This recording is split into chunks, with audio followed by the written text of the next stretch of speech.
문창극 국무총리 후보자의 거취 문제가 초미의 관심사로 떠오르고 있습니다. 당초 박근혜 대통령이 해외 순방을 마치고 지난 21일에 귀국한 만큼 22일쯤에는 거취가 결정될 것이라는 전망이 우세했었는데요. 여전히 거취 문제는 어지럽게 흘러가고 있습니다. 문 후보자가 머물고 있는 정부 서울청사 창성동 별관에서 취재 중인 정치부 한광범 기자 전화로 연결합니다. 한광범 기자. 네, 서울 창성동 정부청사 별관에 나와 있습니다. 네, 문 후보자의 거취 문제가 어떻게 진행되고 있습니까? 당초 정치권에서는 박 대통령 귀국 후에 사퇴한다는 얘기도 흘러나왔었죠.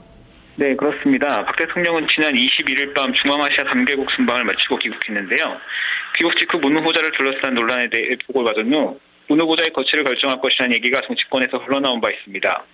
대부분이 22일을 꼽았고 늦어도 오늘 안에 거취가 결정될 것이라는 전망이 우세했는데요. 그러나 문 후보자는 오늘 아침 정상 출근했습니다. 그는 출근길에 기자들에게 자기 일을 하며 기다리겠다고 말해 자진 사퇴 의사가 없다는 점을 재차 밝혔습니다. 저녁 퇴근길에도 내일 정상 출근하겠다는 입장을 밝혔습니다.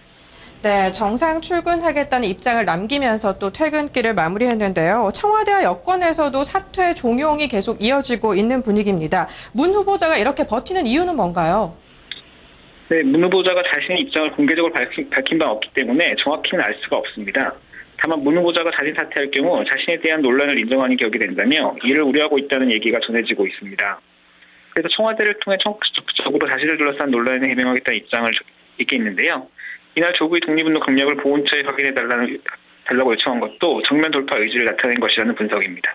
네, 정면 돌파의 의지를 계속 나타내고 있습니다. 문 후보자 논란 때문에 박근혜 대통령의 리더십까지 문제가 되고 있는 상황입니다. 문 후보자를 둘러싼 상황 앞으로 어떻게 전개될 것 같습니까? 네, 말씀하신 대로 문 후보자 논란 이후 박 대통령 지지율은 급락하는 추세를 보이고 있는데요. 지난주 한 여론조사에선 취임 후 처음으로 부정평가가 긍정평가를 앞서기도 했습니다. 박 대통령 입장으로서는 문 후보자 자진 사퇴하는 것이 최선의 길로 보이는데요. 그러나 문 후보자가 자진 사퇴를 거부하고 있는 상황에서 선택지는 지명 차례가 있지만 이를 선택하기에는 정치적 부담이 너무 클 것으로 보입니다. 결국 박 대통령이 선택할 수 있는 것은 자진 사퇴 설득과 청문회 강행 두 가지가 있는데요. 후자의 경우 정치적 타격이 너무 커 사실상 자진 사퇴 유도밖에는 방법이 없다는 지적이 우세했습니다. 그러나 오늘 여권 내 일부 변화의 기류가 감지되고 있습니다.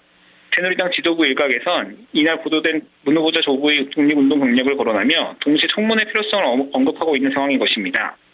친박 핵심인 홍문종 청 사무총장과 박대출 대변인이 연이어 청문회 필요성을 언급해 청문회가 강행될 수 있다는 관측이 나오고 있습니다. 지금까지 창성동 정부청사 별관에서 뉴스마토 한광범입니다.